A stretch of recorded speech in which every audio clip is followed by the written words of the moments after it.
ಉತ್ತರ ಪ್ರದೇಶದ ಪ್ರಯಾಗ್ರಾಜ್ನಲ್ಲಿ ನಡೆಯುತ್ತಿರುವಂತಹ ಮಹಾಕುಂಭ ಮೇಳವು ವಿಶ್ವದ ಗಮನವನ್ನು ಸೆಳೀತಾ ಇದೆ. ಉತ್ತರ ಪ್ರದೇಶ ಸರ್ಕಾರದ ವತಿಯಿಂದ ಈ ಅದ್ಧೂರಿಯಾಗಿ ಕಾರ್ಯಕ್ರಮ ನೆರವೇರ್ತಾ ಇದೆ.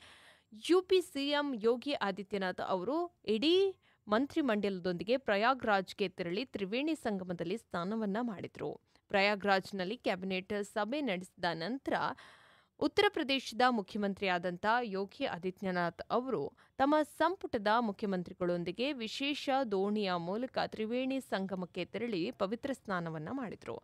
ಇನ್ನು ಸಿಎಂ ಯೋಗಿ ಆದಿತ್ಯನಾಥ್ ಉಪಮುಖ್ಯಮಂತ್ರಿಗಳಾದ ಕೇಶವ್ ಪ್ರಸಾದ್ ಮೌರ್ಯ, ಬ್ರಿಜೇಶ್ ಪಾಠಕ್ ಹಾಗೂ ಸರ್ಕಾರದ ಇನ್ನಿತರೆ ಮಂತ್ರಿಗಳು ತ್ರಿವೇಣಿ ಸಂಗಮದಲ್ಲಿ ಪ್ರಾರ್ಥನೆಯನ್ನ ಸಲ್ಲಿಸಿದರು. ಉತ್ತರ ಪ್ರದೇಶದ ಕ್ಯಾಬಿನೆಟ್ನ ಎಲ್ಲ 54 ಸಚಿವರನ್ನ ಸಭೆಗೆ ಆಹ್ವಾನಿಸಲಾಯಿತು. ಈ ಕ್ಯಾಬಿನೆಟ್ ಸಭೆಯಲ್ಲಿ ರಾಜ್ಯಕ್ಕೆ ಸಂಬಂಧಿಸಿದಂತ ಹಲವಾರು ಮಹತ್ವದ ಪ್ರಸ್ತಾವನೆಗಳನ್ನು ಮತ್ತು ಯೋಜನೆಗಳಿಗೆ ಅನುಮೋದನೆಯನ್ನ ಕೂಡ ನೀಡಲಾಯಿತು ಎಂದು ವರದಿ ಕೂಡ ಆಗಿದೆ. ಇನ್ನು 62 ಕೈಗಾರಿಕಾ ತರಬೇತಿಗಳನ್ನು ಸ್ಥಾಪಿಸುವ ಯೋಜನೆಯನ್ನು ಸಹ ಸಿಎಂ ಯೋಗಿ ಬಹಿರಂಗಪಡಿಸಿದ್ರು.